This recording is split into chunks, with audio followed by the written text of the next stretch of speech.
People who know me would call me many things, but gullible is not one of them. My name is Walter Stanos, yes, Stanos, as in Stanos United Realty, the largest real estate corporation in Greenwell, Illinois. People often say that Charles Stanos, my father, owns half the city. As his only son, my stepmother and I are his only heirs. As a high school teacher, I didn't inherit my father's ruthless business sense, but I did inherit his ability to read people very well. This works very well in the classroom, as it does with one of the most eligible bachelors in town. Almost as soon as I started high school, I realized that girls were after me because they saw my trust fund as a golden ticket. I learned early on not to trust women's attention. I'm sure I've rejected some who were genuinely interested in me, even those I initially pursued, but then questioned why they wanted to be with me. When I was in college, I realized that this attitude towards women would lead to me growing up old and alone. I met Natalie in my third year. She was also studying to become a teacher only in elementary school, and I was about to enter high school.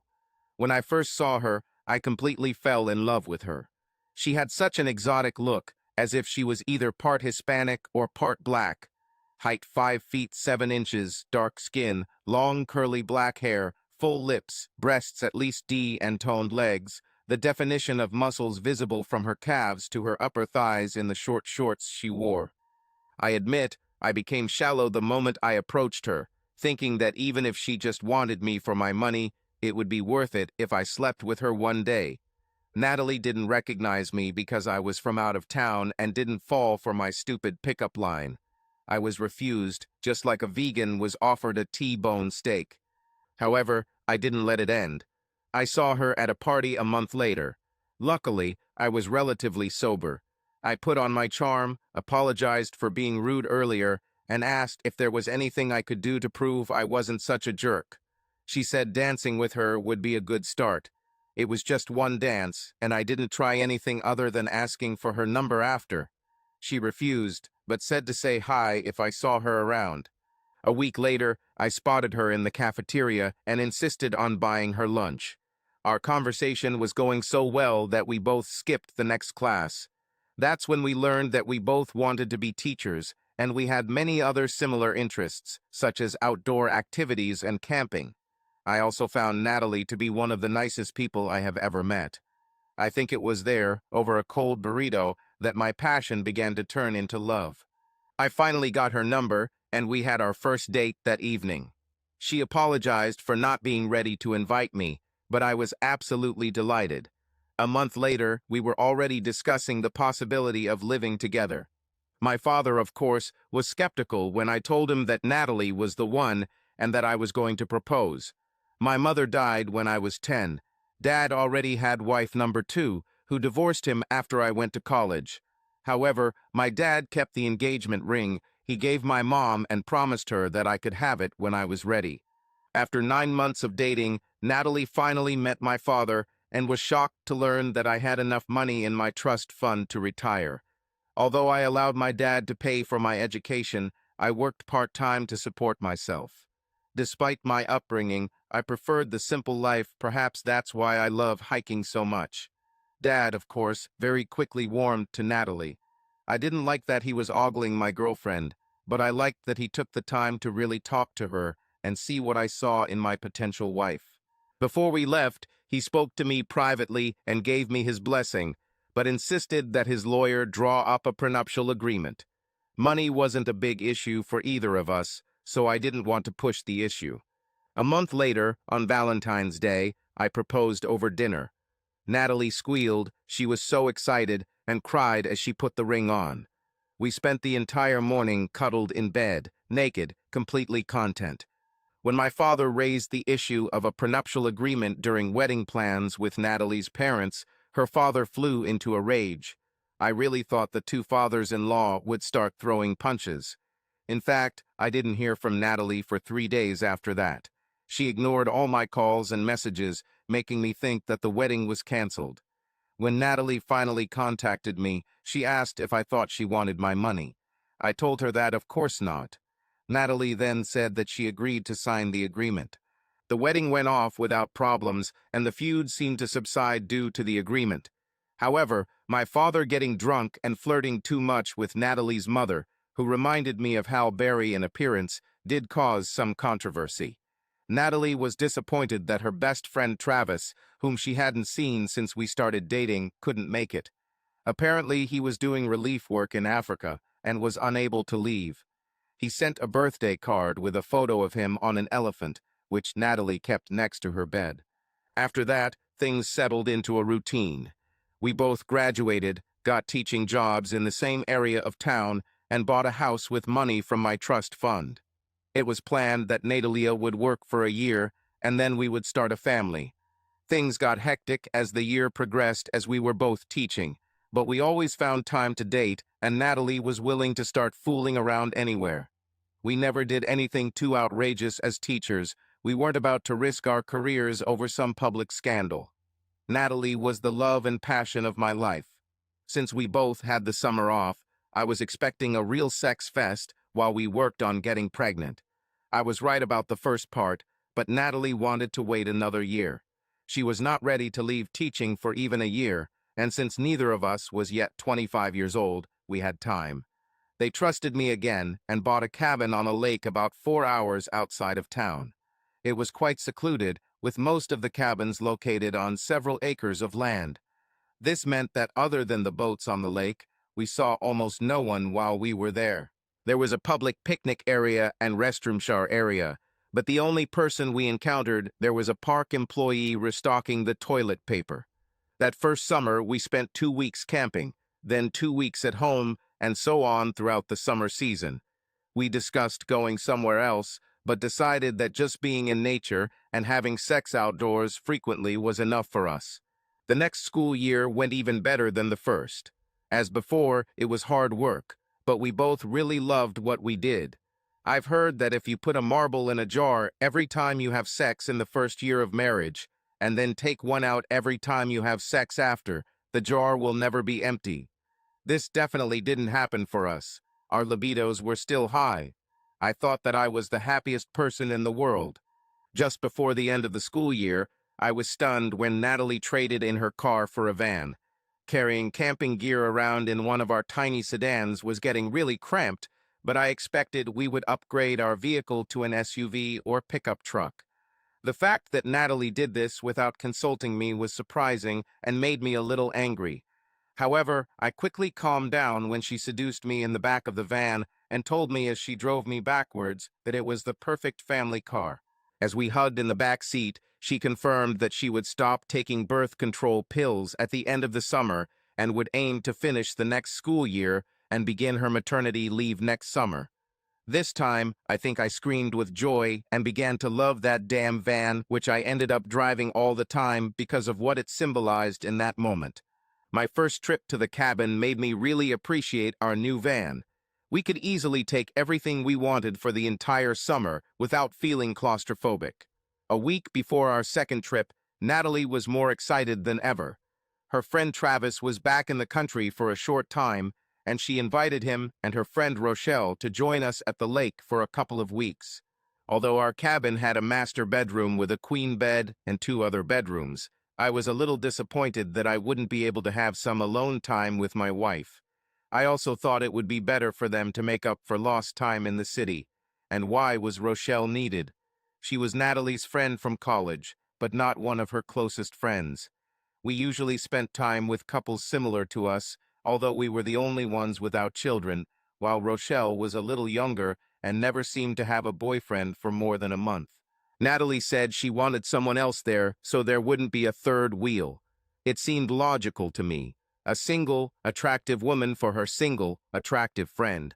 I still didn't want to waste our alone time at the lake, but I figured it was only for 2 weeks, and I was being selfish considering how long they hadn't seen each other. Rochelle worked as a receptionist, so she was working on Friday when we were getting ready to leave. Her work was located in the city center, which was close to the airport. The plan was that Rochelle would go straight to the airport with her things after work. Travis' plane will arrive around 4, so he'll be through customs by 5. We'll drive there around 5:30, pick them both up, buy some takeout, and drive 4 hours to the cabin. I'd seen that photo of Travis on our bedside table for years, but that didn't prepare me for seeing him in person. I'm 5 feet 11 inches tall, weighing about 160 pounds, mostly lean muscle from an active lifestyle. Travis looked like an action hero. Blonde hair, blue eyes, at least 6.5 feet tall with bulging biceps and shoulders. He looked like he could pick me up like a doll and throw me around. Rochelle, a tall, slender brunette with short hair, looked at him with admiration as we pulled up. I admit, with both girls in sexy summer dresses, I felt like the ugly duckling in this company. Travis, Natalie squealed, running to hug her friend, who lifted her off the ground. I walked over to shake his hand, and he squeezed it too hard, saying he wasn't sure I was good enough for his girlfriend. I think Natalie read my face and quickly said, "He's joking, of course. I told him everything about you. He's really happy for me." Travis didn't acknowledge her words, instead focusing on his sister. They told stories from their past, and he shared tales of Africa while I sat awkwardly with Rochelle, whom I barely knew. They sat together at dinner, and Travis insisted that Natalie sit behind him so they could continue to catch up. Rochelle sat in the front seat, and we tried to make small talk throughout the 4-hour drive. About 90 minutes into the drive, Natalie and Travis complained that they were cold. I turned on the heater, which I already thought was a completely normal temperature. "It's okay, Wally, there's a blanket here," Natalie said and covered herself with it along with her friend, continuing the conversation. My wife usually only used this nickname in the bedroom or when she wanted something from me, and never in front of strangers. After that, their conversations became quieter, although I could hear my wife laughing. Of course, with the radio and the noise of the wind, it would be difficult to hear their normal conversation. I tried to carry on a conversation with Rochelle, who I realized I really liked now that I got to know her better. Then I noticed it in the rearview mirror, out of the corner of my eye. I looked again to make sure. I saw movement under the blanket, and if I didn't know better, I would have thought Travis had his hand dangerously close to my wife's legs. I looked at her face. Obviously, she liked it. I brushed the thought off, thinking it was just jealousy of Travis. He had my wife's attention, but he was only here for 2 weeks, and then he would be gone again for who knows how long. I was concentrating on the road and talking to Rochelle when I heard my wife scream.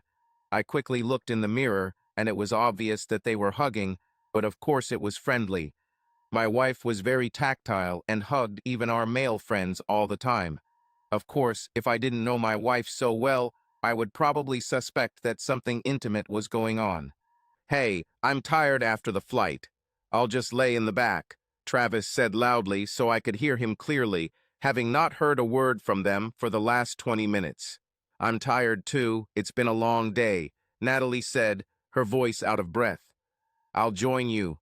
Do you mind, Wally? Wake us up when we arrive." Considering that she didn't wait for my answer, I simply nodded and waved my hand. I noticed Rochelle turn around and make a funny face. We went back to discussing the TV series we were both watching. It was significantly darker from the middle part of the cabin to the back, except when an oncoming car illuminated us, which happened infrequently. I only saw shadows in the back seat and couldn't hear anything. I felt like I was seeing more movement than I should be, but I was sure that my eyes were tired and playing a cruel joke on me. As I turned onto the gravel road about 10 minutes before the cabin, I heard loud yawns behind me. Travis sat up and moved to the middle seat, while Natalie remained lying there, still covered with the blanket. "Hey, is this the toilet?" Travis said as we were near a public picnic area with showers and toilets. "Stop, I really need it." I stopped, and he jumped out of the car, and I drove further to the house. I parked, and Natalie immediately jumped out, still wrapped in the blanket and holding her bag. "Hey, honey, I need to take a quick shower after the trip, before going to bed. You do not mind?" "I don't mind at all," I said. "Give me a minute, I'll join you." "It's okay, Walter. Rochelle will come with me. Besides, you need to be here for Travis to find the house. You don't mind sorting things out without me, right?" She smiled a strange smile. "Do you mind if I leave you with this?" "Sure, I'll take a shower in the morning," I said, watching Natalie, still wrapped in the blanket, set off down the path with Rochelle. I had already completely unloaded and was sitting relaxing with a beer on the street when Travis approached, or rather, he strutted. His hair was wet, so I was the only one who didn't shower that night. "Would you like a beer?" I said, pointing to the cooler. "Do you know how unhealthy this is?" Travis replied, wrinkling his nose in disgust. "I'm sure Natalie brought water. I will take it." He went into the house and came out with a bottle of water that my wife brought. So it must be strange to come back to civilization and then go into nature for 2 weeks, I said, half laughing. The guy looked at me as if I had spoiled the air. "Compared to places I've lived, this is paradise. You don't even know how easy life is for you, rich boy." "I'm sure I don't know," I said almost bitterly. "But this Rochelle is cute," Travis said, breaking the awkward silence. "Have you ever?" "No, I was married when I met her, and I'm more than happy with my wife," I replied. "Okay, then do you mind if I seduce her tonight?" "I don't care, do what you want," I said coldly, deciding that I didn't like this guy. "So you're rich, but just a teacher." "I teach history and English." "Yes," Travis responded, sounding more insulting than just a teacher. "How are my two favorite men getting along?" Natalie said happily, approaching Rochelle and me along the path. There was no blanket with them, so my wife changed into leggings and a t-shirt, and Rochelle was in the same summer dress, but with wet hair. "Just wonderful," Travis said, standing up to hug her. "Walter set up a cot and sleeping bag for you." "I don't know, but if I haven't installed it, I can handle it," Travis said boastfully. "Should we scare you with bears to make you feel at home?" Natalie teased, then yelped when he started tickling her. She responded in kind by tickling his knees, and they both laughed. "Sorry, but I'm an indoor cat, and I guess I need help with my bed if it's not ready," Rochelle said. "Well, I'm sure Travis would be happy to help and show off his survival skills," I said cheerfully. Natalie looked at me as if I had said something wrong. "Anyway, I think everyone is tired," I added. "Natalie and I are getting ready for bed. See you in the morning. If you need something, just take it." "Don't worry about me, I know how to do it," Travis said with a wink. I figured he was going to hit on Rochelle while he was setting up their beds. When we entered our bedroom, Natalie began to sort our things into the closets. She had a tense face and did not look at me. "Is there something wrong?" I asked quietly, knowing that the walls here were quite thin. We could hear Rochelle and Travis laughing from the next room. "Nothing," Natalie answered quickly and then sighed. "You're being rude to Travis." "Am I being rude? He's rude to me, acting like he's so much better." I gestured towards the door. "He lived in remote areas of Africa. I think he's earned the right to be a little cocky." Natalie continued to stand with her back to me. "I'm your husband. I think you shouldn't tolerate your friend disrespecting me in my house." "Our house. Can we just go to bed and forget about this?" Natalie pulled back the blanket and lay down. "Please turn off the lamp." "Do you sleep in this?" "My wife usually sleeps naked at home, except for a few days a month. Sleeping in leggings and a t-shirt was the first time in the entire time I've known her." I froze. "I remember you were frozen in the van. Are you okay? You know body heat is the best way to stay warm." I said this in my most flirtatious tone. "I'm fine," Natalie said sharply, "and I'm definitely not going to do anything with my friends in the next room. If you have a problem, you can sleep there." I stripped down to my underpants and clung to my wife. At least she allowed it. "I'm serious, Nat," I said as calmly as possible. "Something is wrong with you. What's happening?" I, forget it," she replied, and it looked like she was about to cry. "Baby, talk to me. We've never had trouble talking before." "I stopped taking birth control, okay," Natalie said, crying. "I wanted to surprise you after Travis left, but I think my hormones have gone crazy. Seeing Travis again, my emotions were just out of control. I didn't want to take it out on you. Sorry. Everything is fine. I love you." "Love you too, Wally." I fell asleep hugging her. I was still holding her when I woke up at dawn, probably 4 in the morning. I heard creaks and loud moans. Apparently, Travis still seduced Rochelle in the next room. Considering he didn't care what we heard, he's entertaining Rochelle, I gently touched Natalie's breasts through her t-shirt, teasingly, knowing it would wake her up. She reacted by pushing my hand away and angrily whispering, "Walter," I said no. "SHH," I said as I started kissing her neck. I moved my hand to the front of her belt. "Damn," I said no, Natalie hissed, pushing my hand away and moving away from me on the bed. I got up around the same time as Travis and Rochelle, who had apparently spent the night in the same room. The smell of sex was still in the air when they went to freshen up. I had no intention of being in the man's shower with Travis, so I enjoyed a cup of coffee. As soon as he returned, I went to shower and met Rochelle on the path, who blushed when she saw me. I figured she was embarrassed because she knew I heard her and Travis. When I returned to the cabin, feeling clean and refreshed, Natalie had just woken up. It seemed like 3 people were arguing as soon as she woke up, and I interrupted them when I entered. "To hell with it, I can't handle this right now."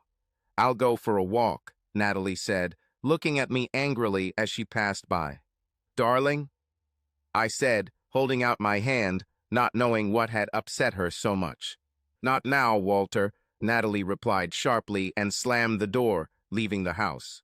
Travis and Rochelle looked at me as if they were equally surprised by my wife's outburst.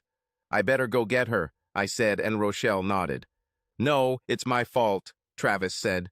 "I'll go talk to her. Give us some time, okay?" He left, and I went to pour myself another cup of coffee. Rochelle had a very strange expression on her face. She shook her head. "What?" I asked. "That really wasn't a good idea," she said quietly. "Why?" I asked, looking into her face. I think I saw guilt and nervousness. At this point, things started to become clearer, at least to the point that something was wrong. I guessed that Natalie would not take the public path, most likely the forest path where we often walked, or had picnics that sometimes ended in outdoor sex. As I approached the picnic area, which was overgrown after years of neglect, but still had a table, I heard voices. I approached very carefully so as not to be noticed. I heard them before I saw them. I didn't believe what I heard. When I saw them through the trees, everything turned upside down in my soul. My beautiful wife had sex with her friend. I wondered for a moment whether I should step in and fight for my wife. Physically, I knew I wasn't Travis' equal, and considering she was letting him tell me, there was no point. I decided I couldn't stay married to Natalie after this. I recorded about 10 seconds of video on my phone, then turned and headed back to the cabin. I think the look on my face told Rochelle what I saw. Without saying a word, I went into the master bedroom and started packing all of our things, including my wife's things. "I just found out about it last night when we were in the shower," Rochelle said. "I'm sorry, she made me promise not to tell you. She said it would only be for the weekend, and then everything would go back to normal. Natalie said she would explain and make sure you were okay with it." I finished packing and dragged my bag to the van, Rochelle following behind me. "She loves you. She told me that you were the father type and—" I stopped and looked at her. "Do you want to stay, or are you going to pack your things too?" "Please, she loves you. I know he loves it. Natalie really hoped you would be okay with this." Rochelle stammered and walked back into the house. I followed her as she quickly gathered her things. How the hell could she expect me to be okay with her sleeping with another man, especially someone who disrespects me? Rochelle picked up her bag, smiled apologetically, and shrugged. I rolled my eyes. I walked into Travis's room and grabbed his suitcase, which he hadn't even had time to unpack, except for a used condom on the floor. Apparently, Rochelle made sure he used protection. When I threw his bag into the van and Rochelle put hers in, everything fell into place. Natalie got angry this morning because she was jealous that Travis spent the night with Rochelle. Rochelle was there for me, not him, and it hurt Natalie that Travis seduced her friend. This fact showed me clearly where I stand in the eyes of my wife. She was ready to share me, but not to share her friend. Our phones lay on the counter, charging. I took Natalie's phone and mine and debated whether to leave right now. Walter, please. She messed up, but she loves you. It was just a fling. Don't leave her because of this. You mean the world to her, Rochelle insisted. So, let's check it out. Let him prove that he chooses me and not him, I said.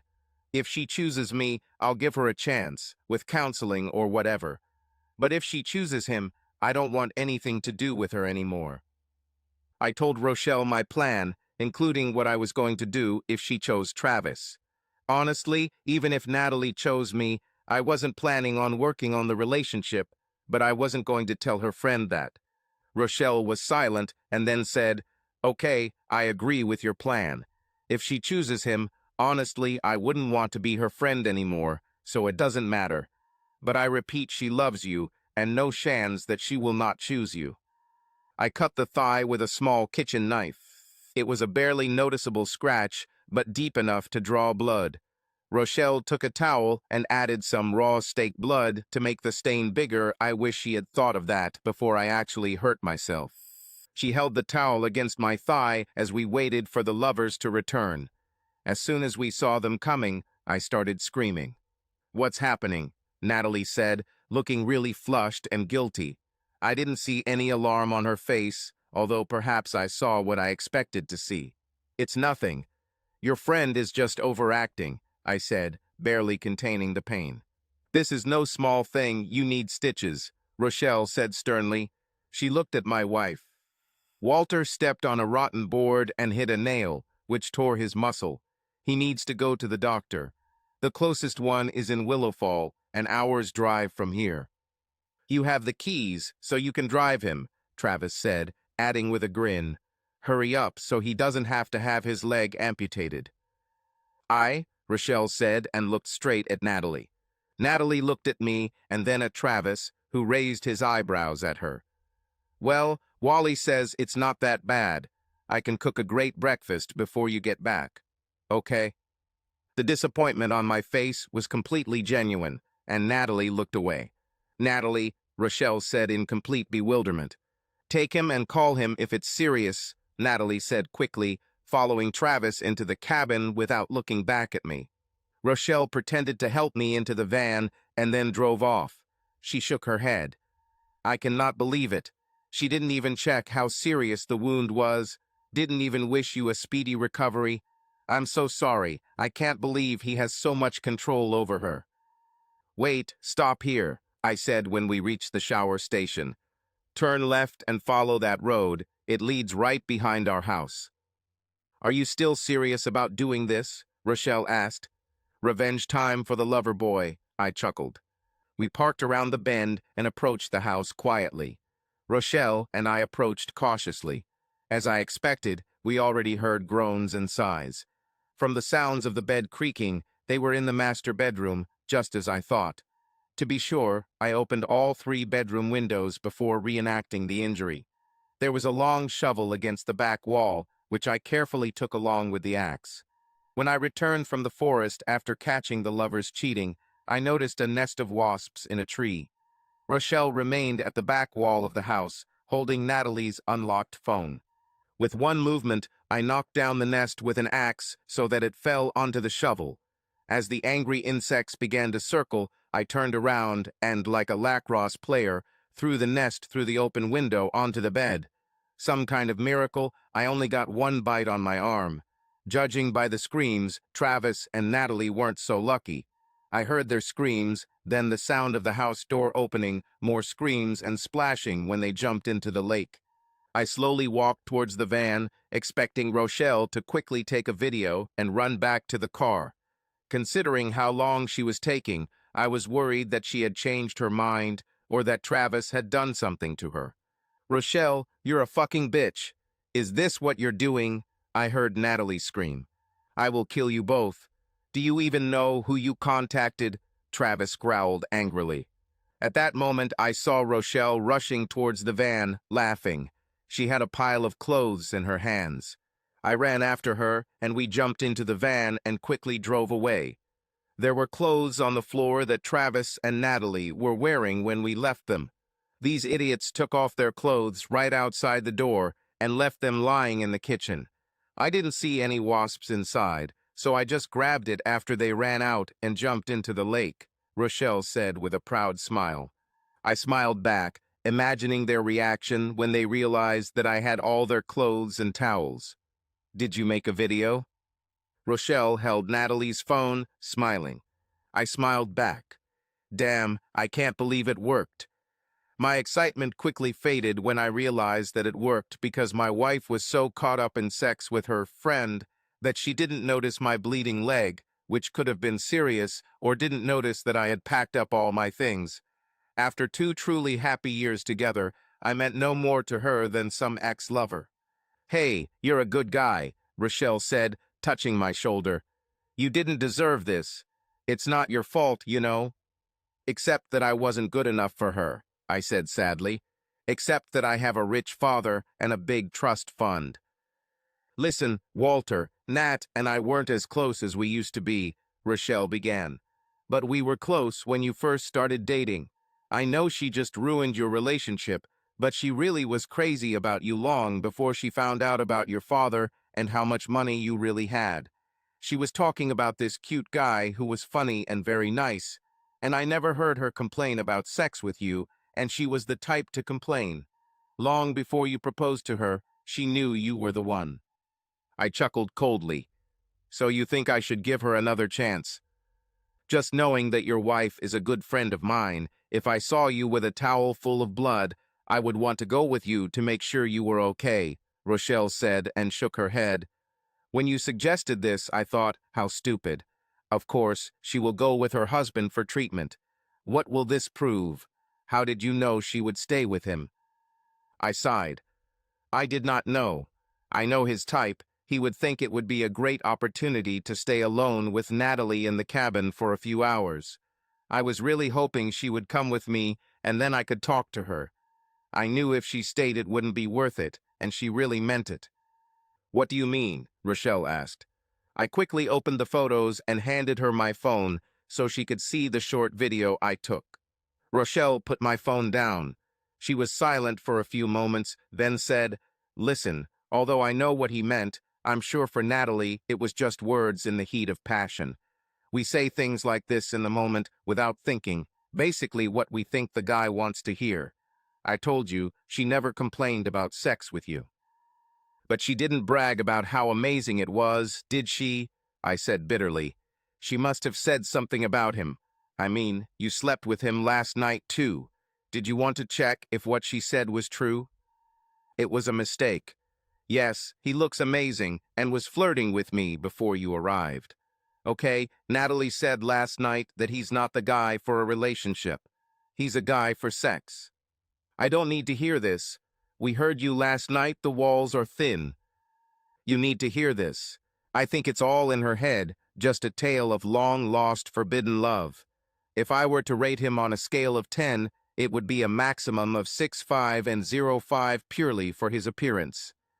I smiled and shook my head. You're just trying to cheer me up, but thank you. Are you hungry? I think there's a good diner in the next town. I wish I could, Rochelle smiled. We talked over a greasy breakfast about other topics that didn't involve Natalie and Travis. Just like on the trip, I discovered that we have much more in common than I thought. I once classified her as one of the superficial beauties who played on the field because no one was good enough. In fact, she admitted she was more focused on work and tired of guys who just wanted to drink or seduce her, which she seemed to be attracted to. I played the video that Rochelle made. It started with a side view of the house. The door was not visible, but the rug in front of it was visible. You could hear screams and the sound of bare feet running across the wooden floor. The door suddenly burst open and Natalie jumped out first, completely naked, screaming and waving her arms as several wasps circled around her. Travis came out next, also naked and semi-erect, pushing her to the side, almost throwing her down the stairs, also waving his arms at the angry insects.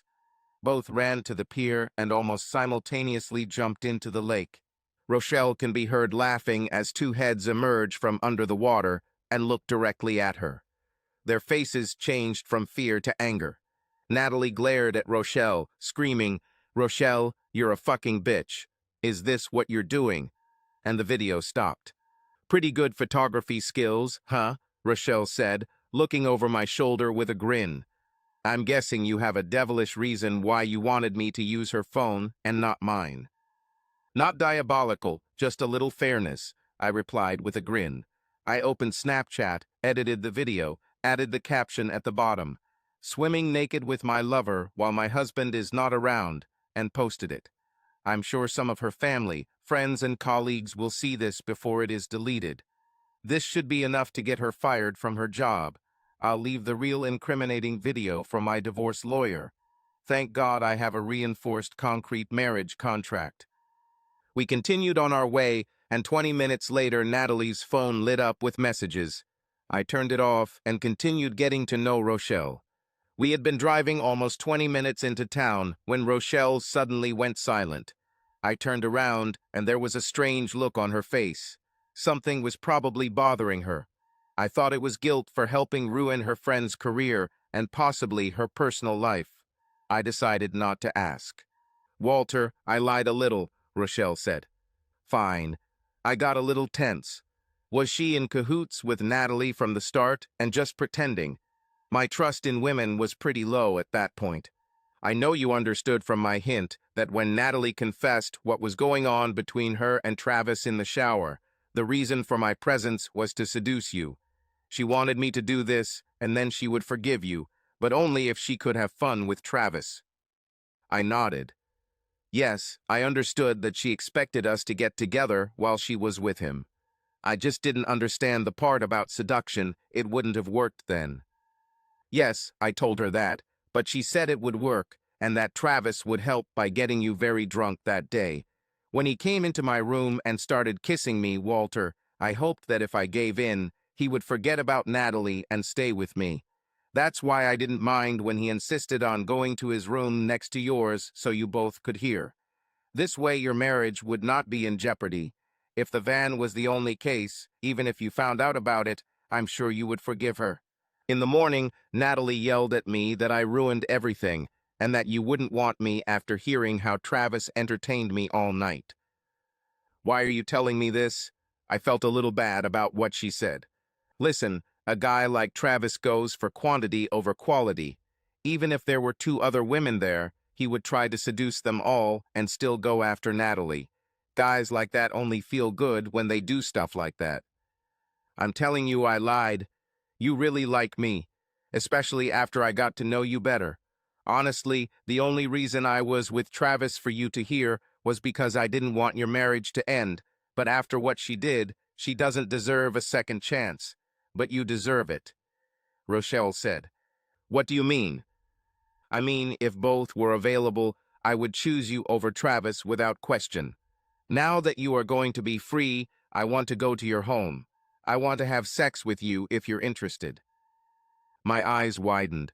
I turned around, and she kissed me on the lips, Van a little skidded. I think I had the biggest smile on my face in days. I smiled. Yes, I'm interested. 2 days later, I was sitting in the kitchen, drinking coffee and reading a fishing magazine, when there was a sharp knock on the door. I opened it, and Natalie angrily walked inside wearing hideous purple sweatpants and a tacky lake camping t-shirt. "Where's my phone, Walter?" she said angrily. I pointed to the living room where all her things were packed and waiting for her. I noticed that there were painful red marks from wasp stings on her arms, face, and neck.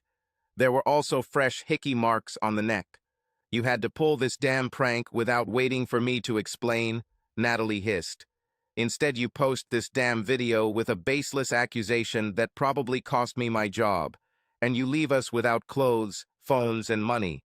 We had to walk a couple of miles, wrapped in sheets, to get to the phone. My mother was completely mad at me, so Travis' friend wired us money so we could move back to town. Unreasonable?"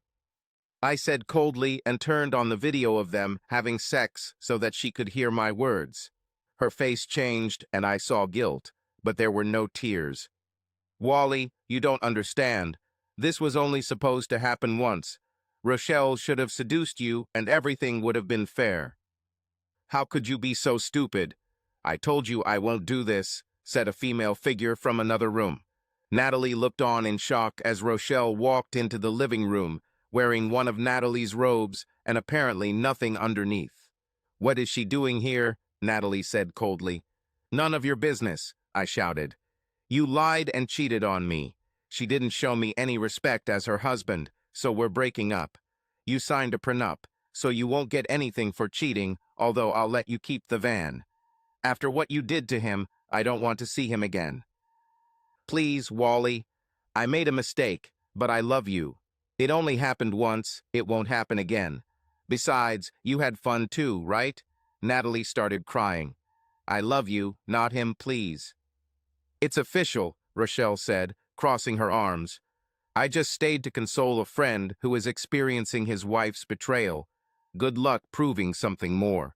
Unofficially, you claimed that Travis is a sex god, and that's why you needed to spend another weekend with him.